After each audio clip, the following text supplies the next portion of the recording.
हाय बच्चों, आज हम लोग बात करने वाले हैं कि कॉम्पिटिटिव प्रोग्रामिंग के लिए आप कौन सी लैंग्वेज चुने। ठीक है, आप कह सकते हैं अरे मैं कोई लैंग्वेज नहीं चुनूंगा।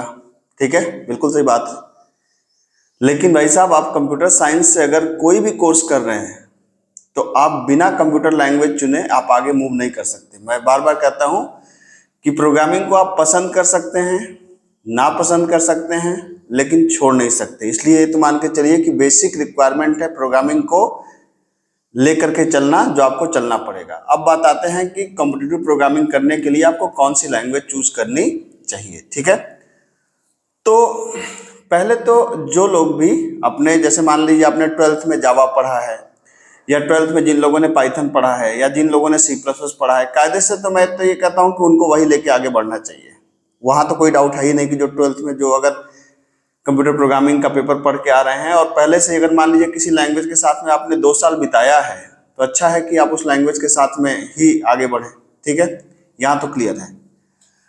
अब जो लोग अभी तक प्रोग्रामिंग अभी शुरुआत कर रहे हैं वो क्या कर सकते हैं, तो उनके लिए मेरा जो फार्मूला है, जो मैं समझता हूँ जिस तरीके से, सबसे पहले आप अपने आप को 10 में नंबर दीजिए।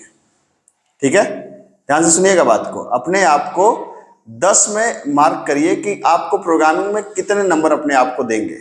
ठीक है, याद रखिए 2 अलग अलग बातें हैं। लॉजिक अलग चीज है, प्रोग्रामिंग लैंग्वेज अलग चीज है। लॉजिक, जब हम लोग कंप्यूटर प्रोग्रामिंग पढ़ते हैं तो असल में लॉजिक की बात करते हैं, लैंग्वेज की बात नहीं करते। तो लॉजिक और लैंग्वेज में क्या फर्क है?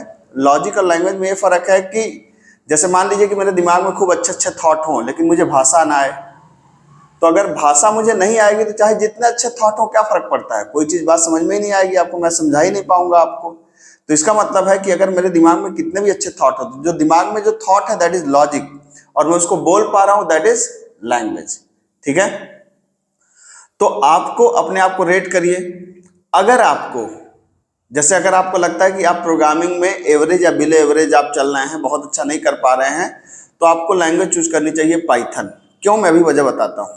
ठीक है, अगर आप अपने आप को रेट कर रहे हैं 5 से 8 नंबर में, ठीक है, या 6 से 8 मान लीजिए, 6 से 8 नंबर में, तो आपको लैंग्वेज चूज करनी चाहिए C++। अगर आप अपने आप को रेट कर पा रहे हैं 9 एंड एबव, 9, 10 में, तो आप जावा भी चूज कर सकते हैं। ठीक है, या C++ जावा दोनों चूज कर सकते हैं। तो क्या मैं ये कहने की कोशिश कर रहा हूं कि जावा बहुत अच्छी है, C++ उससे कम अच्छी है, पाइथन उससे कम अच्छी है? नहीं, बिल्कुल इस बात को पहले क्लियर हो जाइए कि मैं ये कहने की कोशिश बिल्कुल नहीं कर रहा हूं। ठीक है, तो मैं क्यों कर रहा हूं कि जो एवरेज बिलो एवरेज हो पाइथन लें? इसलिए कि पाइथन किसी भी काम को आसान बना देती है। मतलब तीनों लैंग्वेजेस, जैसे बहुत लोग पूछते हैं कौन सी लैंग्वेज पावरफुल है, तो मेरा मानना है कि सारी लैंग्वेजेस में आजकल सारे फीचर्स हैं। कोई भी लैंग्वेज को लेस पावरफुल आप नहीं कर सकते। सारे लैंग्वेजेस में प्रॉपर फीचर्स हैं, सारे लैंग्वेजेस सारी सुविधाएं देती हैं, लेकिन सिंटैक्टिकली सबसे आसान पड़ती है पाइथन, है ना। उसमें बड़े बड़े मुश्किल काम भी बड़े आराम से हो जाते हैं। इसलिए आपको मैं कह रहा हूं कि जो लोगों को थोड़ा सा ज्यादा कॉम्प्लेक्सिटी से डरते हैं उनको पाइथन लेना चाहिए। लॉजिक को स्ट्रांग करने के लिए C++ बहुत जबरदस्त है। उसको लिखने का ऐसा तरीका है कि उसमें लॉजिकल चीजों को और समझने में आसानी होती है, तो C++ आप चूज कर सकते हैं।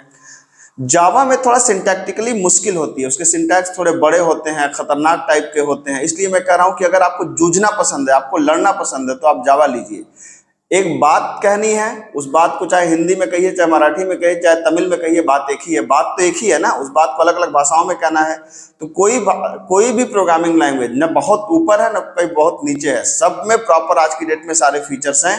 अपनी अपनी एरिया के हिसाब से कोई लैंग्वेज कम ज्यादा हो सकती है। ठीक है, तो मैं यही आपको रिकमेंड करूंगा कि इसी फार्मूले को लेकर के आप चलिए और एक लैंग्वेज डिसाइड कर लीजिए, और फिर उसी लैंग्वेज को लेकर आगे बढ़िए और कॉम्पिटिटिव प्रोग्रामिंग करिए। मिलते हैं, थैंक यू।